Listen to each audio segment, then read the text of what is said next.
அவரைப் போல ஒரு திரைக்கதை ஆசிரியர் யாரும் இல்லை என்கிற அளவுக்கு புகழ்பெற்ற ஒரு பெரும் மேதை.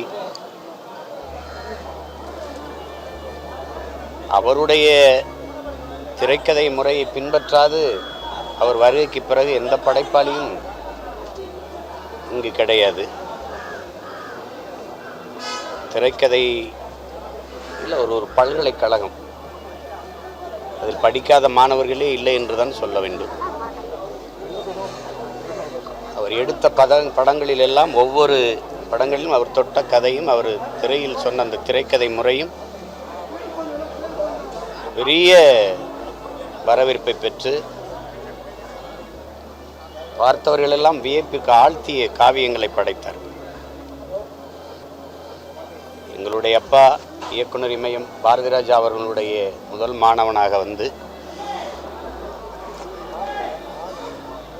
தொடர்ந்து வெற்றிகளை கொடுத்து பெரும் உயரத்தை தொட்ட ஒரு பெருமகன் நம்முடைய ஐயா பாக்கியராஜ் அவர்கள். செய்தி மிகுந்த அதிர்ச்சியாக இருந்தது. ஏன்னா சிலர் பொய்யா கூட செய்தியை பரப்புவாங்க, அப்படி இருந்திருக்கக்கூடாதான்னு மனம் எண்ணியது. நான் அண்மையில் எங்கள் அப்பா பாரதிராஜா அவர்கள் மரணத்துக்கு என் கூடவே அருகில் இருந்து குறிப்பாக தேனி வரைக்கும் வந்து இந்த இறுதி அடக்க நிகழ்வு வரை பங்கேற்று வந்தாங்க. காலையில் அதிகாலையில் நடைப்பயிற்சிக்கு போய் திரும்பி வந்து சாதாரணமாக பேசிட்டு இருக்கும்போது தான் இந்த துயர முடிவு நிகழ்ந்திருக்குது. அது பெரிய வருத்தத்தை தருது. தம்பி சாந்தன் வந்து நான் ஜெயிக்கணுங்கிறதான் அவருடைய கனவு. ஆனால் நான் ஜெயிக்க போகிறத பார்க்காமலே அப்பா போயிட்டாங்கன்னு அழும்போது உங்கள் மனசே பதறுது, ரொம்ப வலியை தருது.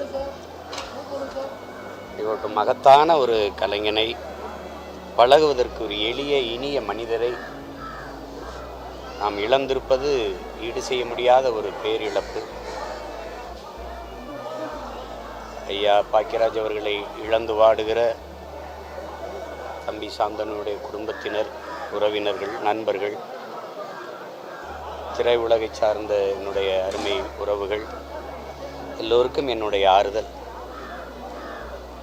போற்றுதற்கும் வணக்கத்திற்கும் பெரும் மதிப்பிற்கும் உரிய ஐயா பாக்கியராஜ் அவர்களுக்கு என்னுடைய இறுதி வணக்கத்தை, புகழ் வணக்கத்தை செலுத்துகிறேன்.